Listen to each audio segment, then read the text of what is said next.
Donald Trump's tariffs on India have sparked intense debate across the world, not only because of the immediate economic consequences but also because of the long-term implications for global trade relations, geopolitical strategies, and the delicate balance of power between two of the world's largest democracies, the United States and India. The imposition of hefty tariffs by the Trump administration was initially justified under the pretext of protecting American industries, reducing trade deficits, and ensuring fair competition. Yet the question that has baffled economists and policy analysts alike is just how sustainable these tariffs truly are, considering the complexities of modern trade, the interconnectedness of supply chains, and the mutual dependencies that have been built over decades of globalization. India, as a fast-growing economy and a crucial trade partner for the United States, finds itself at the receiving end of policies that many experts believe are politically motivated, designed to appeal to Trump's domestic voter base rather than being grounded in long-term economic wisdom. And this dynamic complicates the narrative because on one hand,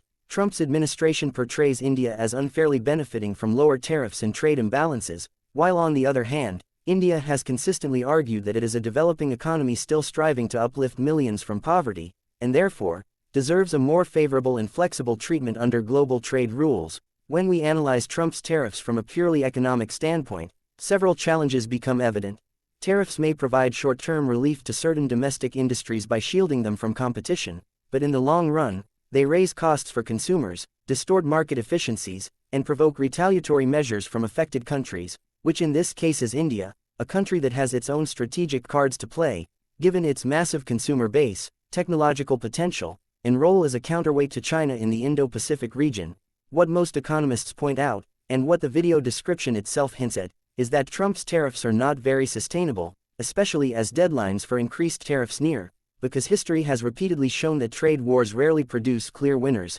Instead, they lead to inflationary pressures, supply chain disruptions, and strained diplomatic relations, all of which undermine the long-term goals of prosperity and stability. India, under Prime Minister Narendra Modi, has attempted to balance pragmatism with resilience, responding to tariffs with both retaliatory duties and diplomatic negotiations, while simultaneously strengthening its domestic manufacturing base under the Make in India initiative, which aligns with Modi's vision of reducing dependence on imports and promoting indigenous industries. However, even as India seeks alternatives, such as deepening trade relations with the European Union, ASEAN countries, and strengthening its position within BRICS, the reality remains that the United States is still one of its largest export markets, particularly in sectors like information technology, pharmaceuticals, textiles, and steel, meaning that Trump's tariff policies directly hit areas that matter to millions of Indian workers and businesses. This economic tension is further complicated by the political and strategic relationship between Trump and Modi,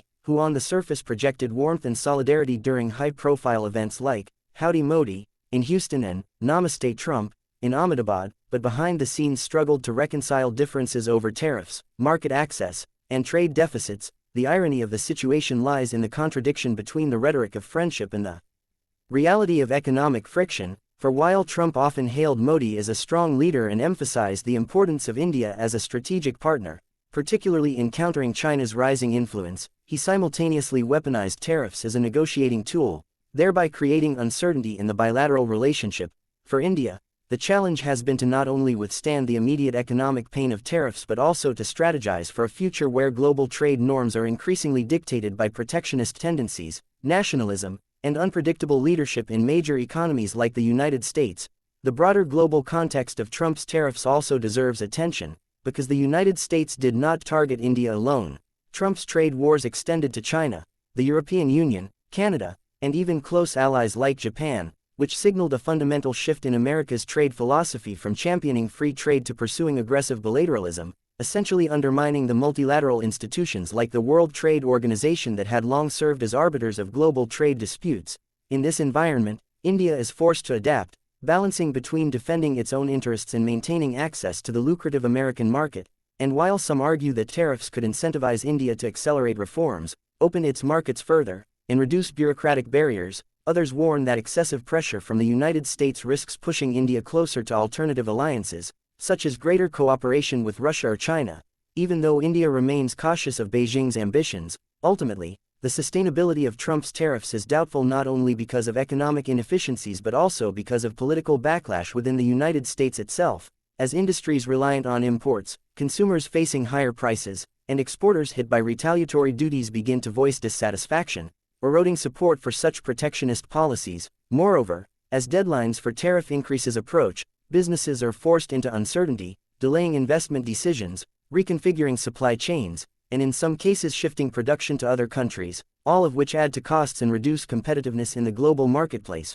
When viewed through this lens, it becomes clear why economists argue that Trump's tariffs are unsustainable, for they may project strength in the short term but erode resilience in the long term. India, meanwhile, has more cards than many people think, because it is not just an exporter of goods and services but also a hub of innovation, a growing consumer market of 1.4 billion people, and a strategic ally in a region marked by volatility and power struggles. This leverage allows India to negotiate from a position of relative strength, even as it faces temporary setbacks from tariffs, because multinational companies and Western governments alike recognize that ignoring India is not an option. Furthermore, the domestic political context in both countries adds another layer of complexity. Trump's America First policy resonated with a section of American voters who felt left behind by globalization, while Modi's emphasis on Atmanirbhar Bharat, self-reliant India, appeals to Indian citizens who seek pride in local industries and reduced foreign dependency, and thus, both leaders, despite their outward friendship, catered to domestic audiences with policies that inevitably clashed on the trade front. Yet, this clash is not necessarily destructive, as it could potentially serve as a catalyst for recalibrating trade relations, pushing both nations to negotiate more balanced agreements that acknowledge the legitimate concerns of each side. In conclusion, the story of Trump's tariffs on India is more than just an economic dispute. It is a narrative about the evolving nature of globalization, the fragility of international trade norms, the interplay between domestic politics and foreign policy, and the strategic calculations of two powerful leaders navigating a complex world. While Trump's tariffs may appear forceful in the short run, their long-term sustainability remains highly questionable, and India, despite facing challenges, holds significant leverage that ensures it cannot be sidelined, making the future of U.S.-India trade relations a critical subject for economists, policymakers, and ordinary citizens on both sides of the globe who are directly impacted by these decisions in terms of jobs, prices, and opportunities.